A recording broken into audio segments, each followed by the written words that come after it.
Hello everybody, welcome to another episode of Back Chat. We are ThinkerThemer, I am Maggie the Themer, and this is my beautiful fiancée, Amy the Thinker. Now, just a bit of a heads up, we've just had our vaccines a couple of days ago, so we're still kind of getting over some of the side effects. Yep, I've been in bed for like the last 20 hours. Yes, I was fine. I actually didn't really have much of an issue. I know, but it really hit me. We had the Pfizer vaccine, which apparently is worse than the second shot. So I'm really looking forward to the second shot. But the first shot, for us in Australia, we were actually booked in to have the AstraZeneca, and then they stopped giving it to under 50s here. Now we finally had the Pfizer.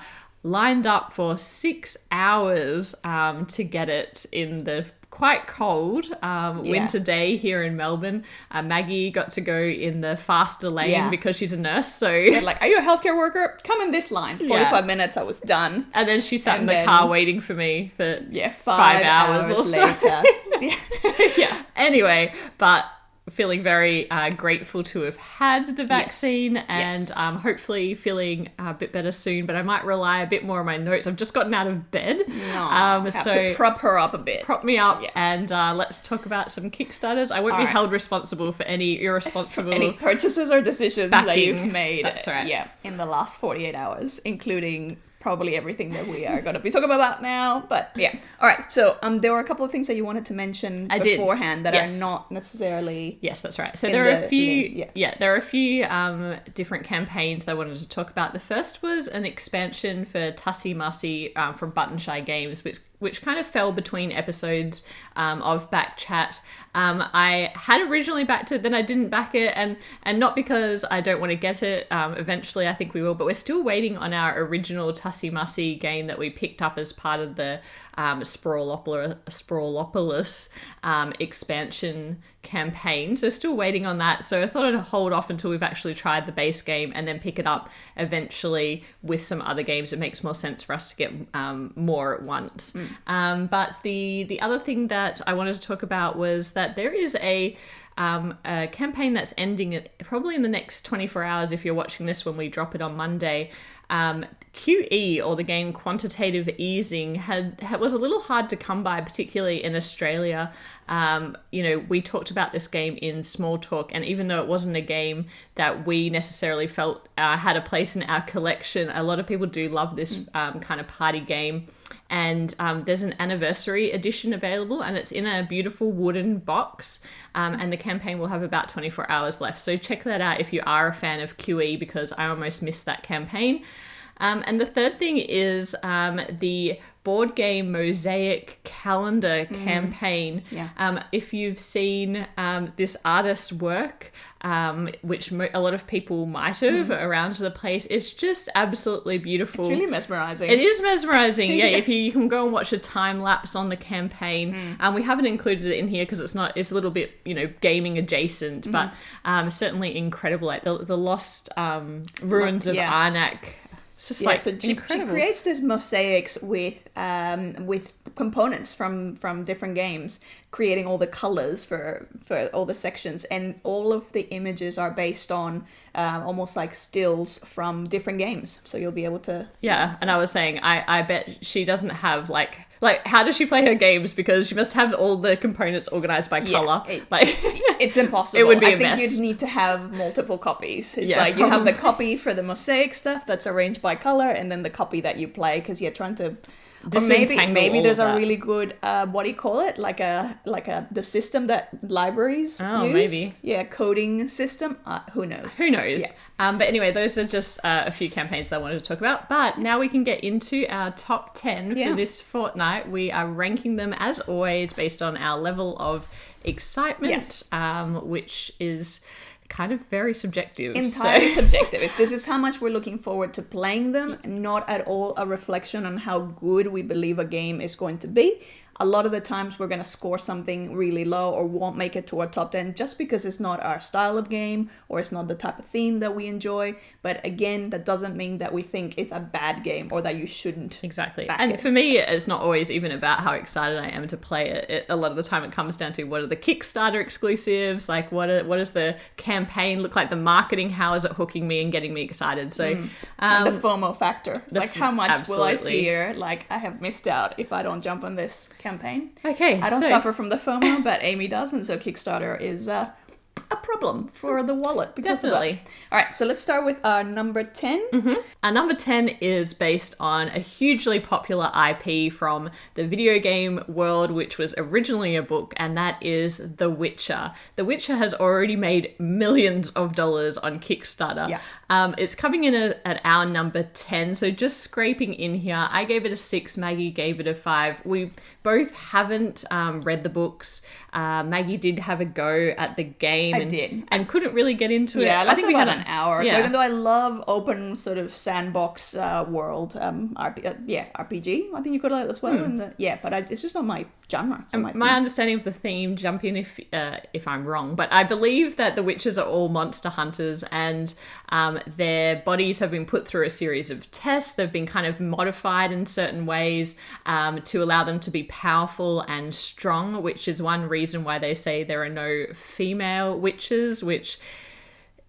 Anyway, I don't particularly love that about the game, but in the Witcher, the board game, I think the thing about the video game that people really loved is that the narrative allowed you to evolve your character quite significantly, and that evolution was based on a number of different decisions that you were making in game, and the choices that you made helped develop your character out, and that has been replicated in the board game, in that you're going to be traveling around and you're going to be coming across these cards, or the narrative story cards, that are going to give you a choice of A or B, and then the game will kind of unfold. Maggie and I are not super into heavy story-driven games, so that's why it rated a little bit lower for me. Largely just genre-wise, it's not something... Yeah, this fantasy world is not like hugely something that I'm into. I think I gave it a 6 because it did catch my eye that a few reviewers in the campaign you'll see spoke about the hand management side of things, the fact that you're building up your deck, collecting new cards to go into your deck, and then that actually makes for a more Euro-ish feel to the game. So for that reason, it kind of did scrape in at number 10. But that is our number 10, The Witcher. Yeah. Number 9. Our number 9 is Fall of the Mountain King. Now, this is a prequel to Hall of the Mountain King, which was very much about this group of all these clans of trolls who are returning back to their mountain home to reconstruct it. The prequel, which is Fall of the Mountain King, is looking at what happened that drove them out in the first place. This game has a really nice sort of table presence. I kind of find the artwork enticing. Again, theme-wise, is probably not fully my jam. I think the mechanics are super interesting here, though.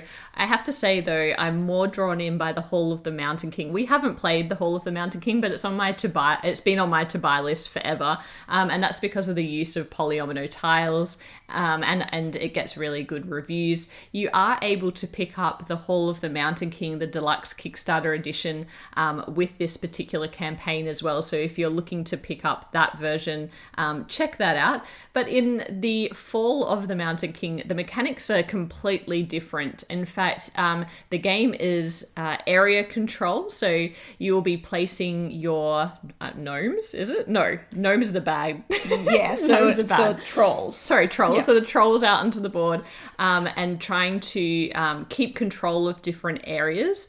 But what's really interesting is the gnomes then invade at the end of each round and will be placed out on the board kind of in a similar style to Spirit Island. It reminded me of that. But what I really love about the mechanics in this game is that card melding action. So in order to determine what actions you can take and the extent of that action, you need to be placing those this kind of grid of cards together, melding them together to create adjacencies of like symbols and chains.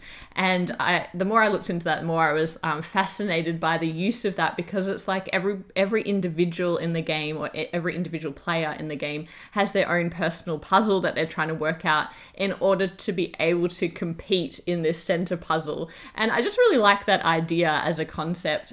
It didn't draw me into the point of backing, probably just because of the theme. It's not like something, that fantasy kind of thing that we're super into, but I did get pretty close, and I think that being able to pick up Hall of the Mountain King and Fall of the Mountain King together, they're about $100 per game, but they're both the deluxe edition. I'll also say that if you are intrigued about this game, you might want to look at picking it up at Kickstarter, just because it does come with 150 plus minis, as opposed to the wooden version of the meeples in the game. However, for the Hall of the Mountain King, a lot of people actually preferred the retail version, which included the wooden minis instead of the plastic minis. So just something to consider based on whether you like the plastic or the wood. You can pick up the wood version as well as part of this campaign. But anyway, I thought the campaign was really, really well done actually here. And I think it'll be obviously really successful. But yeah, I think I need to try the Hall of the Mountain King first and just see if I can get into that world. Yeah. But that's our number 9. All right. Our number 8 is Lockup Breakout Expansion and Base, because you can also pick up the base. So Lockup, the original or the base game, really takes place in a prison, and you're trying to escape out of prison. In this expansion, there's actually there's these secret passages or catacombs underneath that are now being added, where there's I believe that's where used to house the fallen heroes, and when things got kind of built up, the treasures as well that might have been there got locked up in there. So this is an opportunity to go exploring and find some treasures. If you're familiar with the base game, you have a series of workers, but it's not so much worker placement. It's kind of worker placement, but it's also like blind bidding, because you're placing your workers out on the board and you can hide some of their values, and then it's ultimately who has the most strength of points in each of those areas that's going to be able to take the most powerful action. But the new expansion, it does a couple of things. It gives you a new deck that has cards that have powers that you can use throughout the game, or benefits for yourself, but you can use that as another place where you can bid, so it just becomes another worker placement spot. But then, as Maggie mentioned, there's that new board component that is the catacombs, and you can access them and travel through them by using a new worker called your Seeker. So those are the main two things that this adds. I gave this a 5 and you gave it a 6 actually. Yeah. So you were a little more excited about this one. I think like the actual look of it, I find appealing, and I like sort of when there's an element of exploring. So I'd give it a go. It was a little bit lower for me. It just felt a little bit simple maybe for my taste. But that is Lockup Breakout Expansion. And our number 7 is the Castlescape deck building board game. So hot right now, deck building. So hot right now. It's one of my favorite mechanics, but now it feels like it's sort of everywhere. In this game, we are building a castle for the king, and we have competition because everybody's trying to do the same thing. So we're all different builders.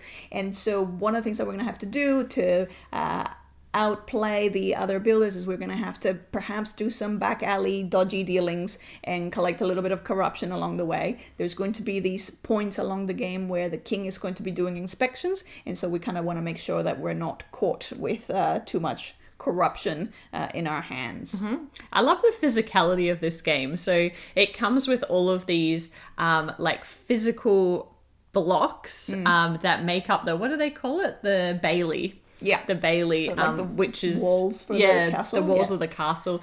So it's not only deck building, but it's also area control, because when you add one of those bricks, you're also adding your color to it. And once one of those Baileys gets closed off, so you make like a full connection of walls, it's going to be scored. In that way, it reminds me a bit of Carcassonne. Very Carcassonne. It's like square instead of hexagon tile Carcassonne. Exactly. Like when you close off a city in Carcassonne, you score it, and that feels very similar here.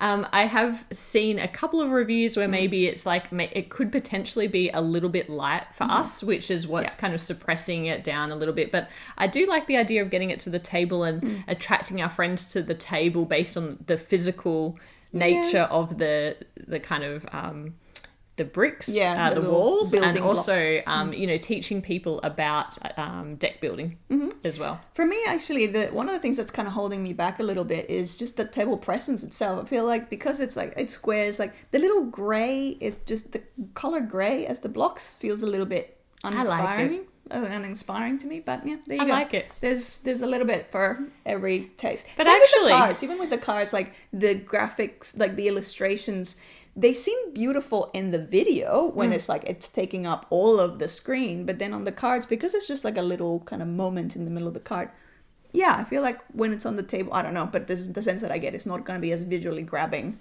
as some of the other. I like the grey. I mean, look at how we dress. All about monochrome. Okay, so that is our number 7 Castlescape deck building board game. Our number 6 is an expansion for the game Paris. Yeah, so this is Paris. I hope I'm going to pronounce this correctly. L'Étoile, which I believe translates to something like the star, because it could either be like a star in the sky or like the star of a show. So I think that's why I'm sort of. Yeah, anyways. But so this takes place around the 1900s, when it's like the period known as the Belle Époque, La Belle Époque, where all these beautiful buildings and monuments and landmarks are being built in Paris. This is sort of where Paris is becoming that beautiful, beautiful city that everybody sort of romanticizes. And my favorite city is Paris. My favorite city is not Paris. I have nothing against Paris. I like Paris. I love the food in Paris. But my favorite city is Florence. Anyways, I digress.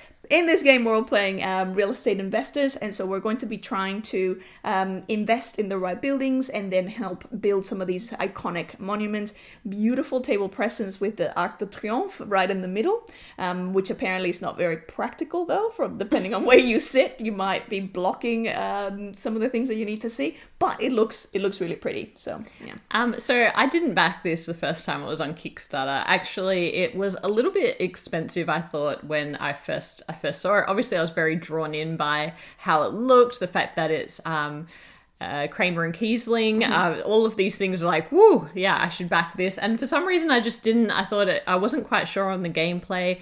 It is an area control game. I like the fact that it's set up in terms of the different areas or suburbs, or what do they call them in Paris? Oh, no, I can't. Is it provinces? I can't remember now. I can't remember the actual word for that. Anyway, but it is very reminiscent of being in Paris. And for that reason, I do like it.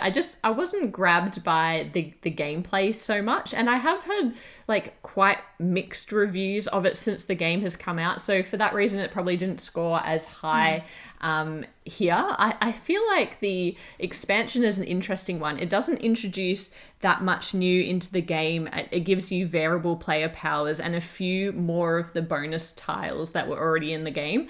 And the fact that the expansion is only compatible with the deluxe version of the game, I feel like is just a way to sell more copies of the deluxe version of the game. And I feel like it's also just another reason to get it back on Kickstarter, which is totally fine, because if you missed the first campaign, I do love, like, that's what happened with Obsession, like when they relaunched the campaign. But yeah, it felt like kind of less about the expansion and more about being able to pick up the game.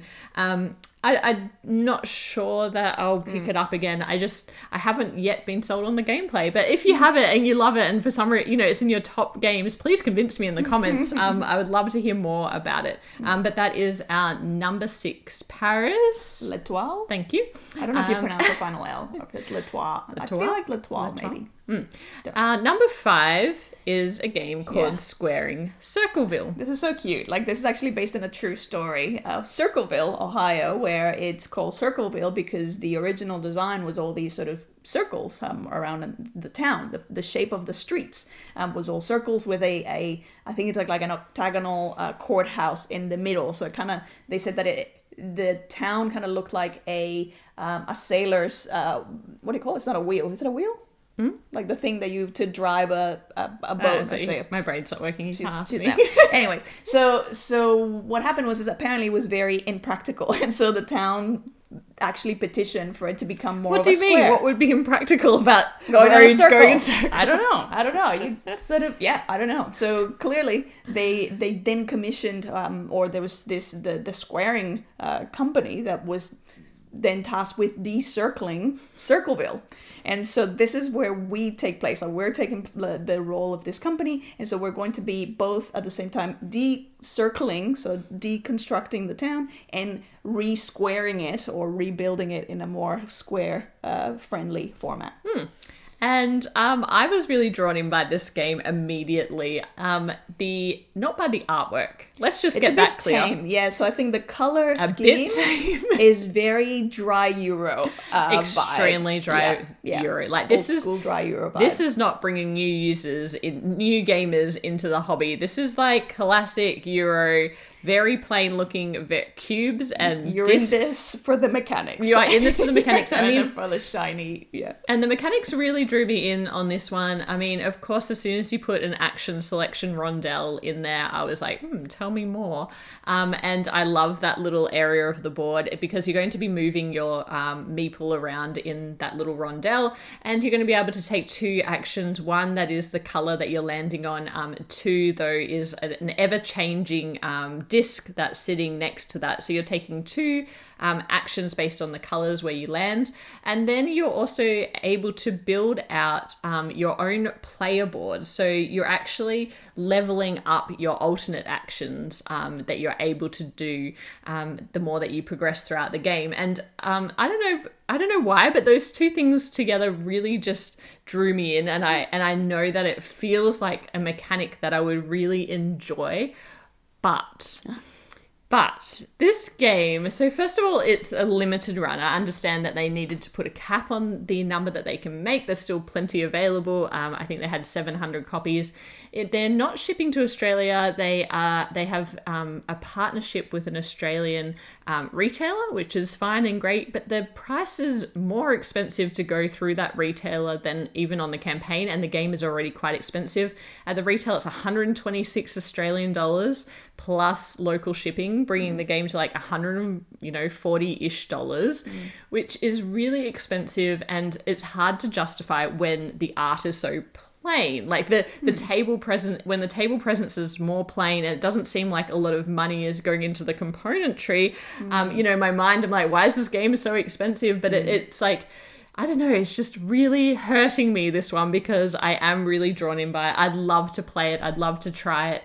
But for me, I can't justify backing it at that price. So for now, it is not being backed, but I am super intrigued by it. And that is our number 5, Squaring Circleville. I love the theme, by the way, as well. Yeah, it's a really, it's so different. Quirky. And based on a true story. Yeah. So number 5, Squaring Circleville. Number 4. All right, number 4 is Mechanical Beast. Now, Mechanical Beast, we have gotten into this place where we have created this magnificent, sentient robot with the capacity of self-improvement. Kind of like me. I feel like I'm a robot with a capacity for self-improvement. And sometimes I can go a little bit off the deep end, which is what's happened to this robot. So this robot's kind of gone a bit haywire. Is that the right saying? Mm-hmm. Yeah. And so we need to shut it down. We need to do something. Somehow it's clearly been very disorganized, the way that we brought this robot together, because no one seems to know how to do it. So we are the seemingly very disorganized group of engineers who helped design this robot. And so we've been volunteered to go inside the robot to find the central control board to switch it off. Because, we don't seem to be able to switch it off and on and see if it just kind of like fixes itself. Turn it off and on again? Can you turn it off and on again and see if it... So no, we have to go inside, switch it off, and then for some reason when we switch it off, it's going to disassemble. And so you have to make sure that you get out, so we have to make it all the way out before it disassembles all around you, because that's going to be bad. And the gameplay, I believe it can be played solo, competitively, or cooperatively. And interestingly, the publisher that's bringing it out is Side Room Games, and they're quite well known and respected for publishing a lot of solo games. So Black Sonata, Fallen Angels, Marquee, Orchard.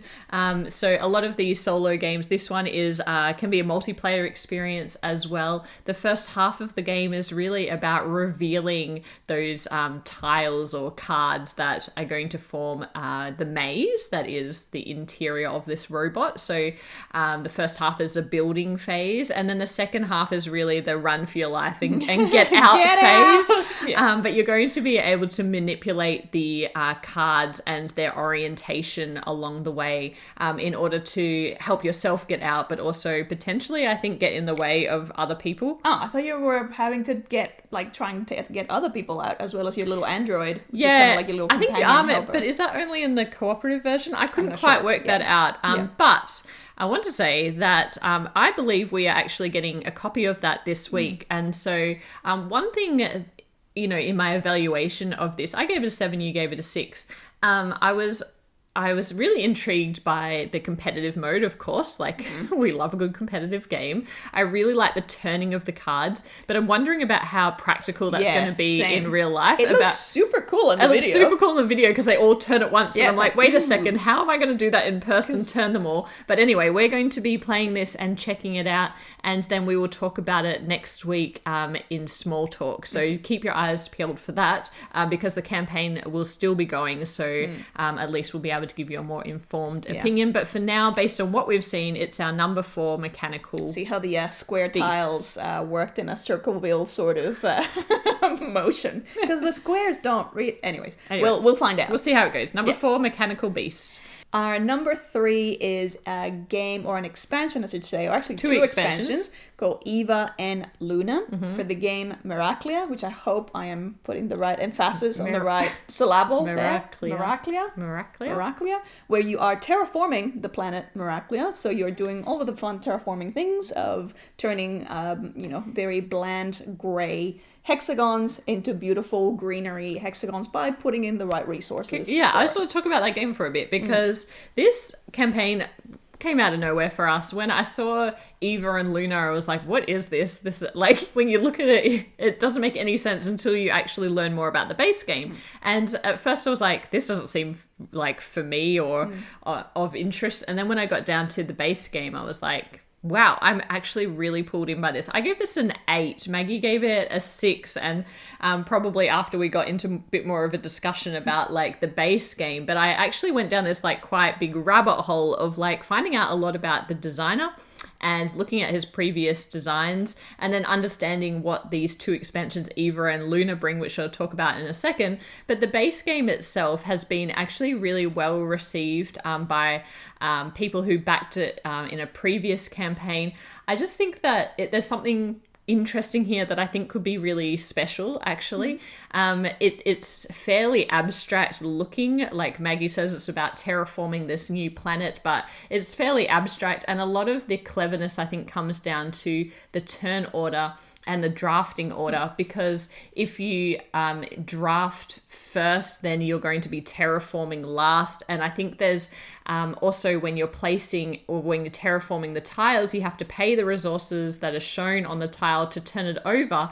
But then when you do, it scores adjacent tiles, which might be your opponent. So I think there's a lot to think about in the puzzle, and it really intrigues me. I don't know why, but I'm also really drawn in by just the little cubes, those little kind of clear colored cubes. I don't know. Literally I like the cubes. same cubes that we use in every other game. I know, but actually it reminds me a bit of the It's a Wonderful World cubes. But I really like those cubes. Anyway, I don't know. I was just super intrigued by it. There is another game in this campaign, which is another one of the designers' games called Envira, I believe. Envira. But anyway, this is an interesting little game that looks like a much faster experience. It's everybody has a little grid board, and then this is shown as tiles in the center. You've got a secret like bidding area, and you're kind of placing your cubes secretly, and then you're all revealing, and then it comes down to the turn order in terms of who's going to be able to take those tiles based on the turn order, but also area control as well. You're going to be able to take those tiles, and then you need to have certain colored tiles to be able to bid on other tiles, and it just seems like a cute little fast game. For me, there's a couple of expansions as well as part of this Kickstarter campaign for that one. We are not as much into that secret bidding kind of style game. Like they don't often really shine for us. Like it's just not. We haven't found our secret bidding gold. No, we haven't yet. But in terms of the other game, the Eva and Luna, Miraclia, I'm super interested in that game, and the game has these two new expansions, Eva and Luna. Eva brings in basically an AI that can play against a solo player, or it can actually play against two players as well, so you can take on Eva. And Luna introduces a new type of resource into the game that is much more precious and limited. Only one person, I believe, can have it at a time, and it creates a bit more tension in the game.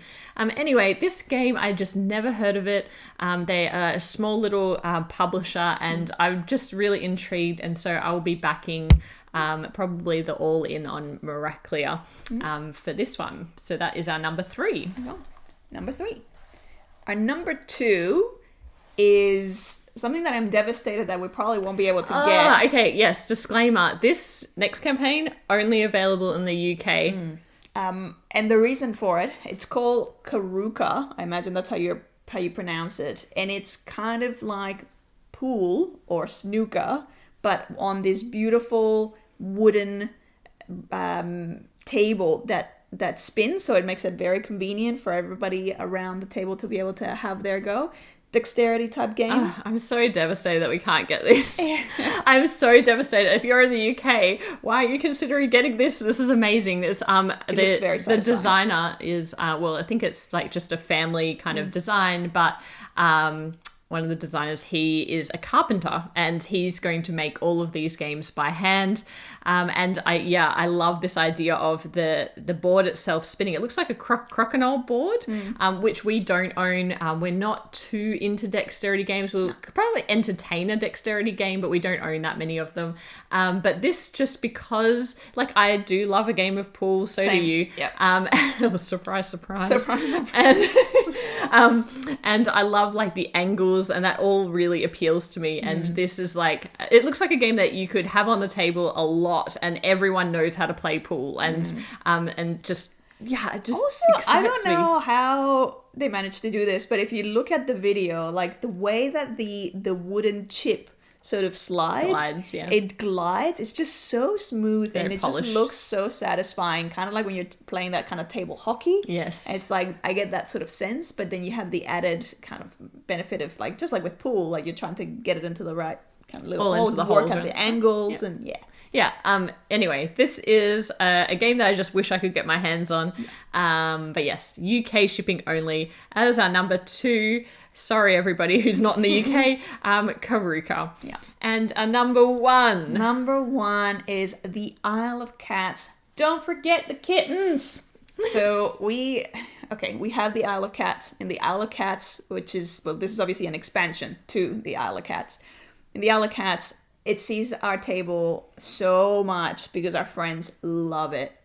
All we're essentially trying to do is we're trying to rescue these cats by putting them on this boat before this lord, I can't remember what his name is, but some sort of threat that's coming to the island, and so we have to get the cats out of here. So beautiful, these gorgeous polyamorous cats. You're trying to fit them into your boat. You're also trying to make them kind of work with the right families and their same color so that they get along and you don't have too many rowdy cats in your boat.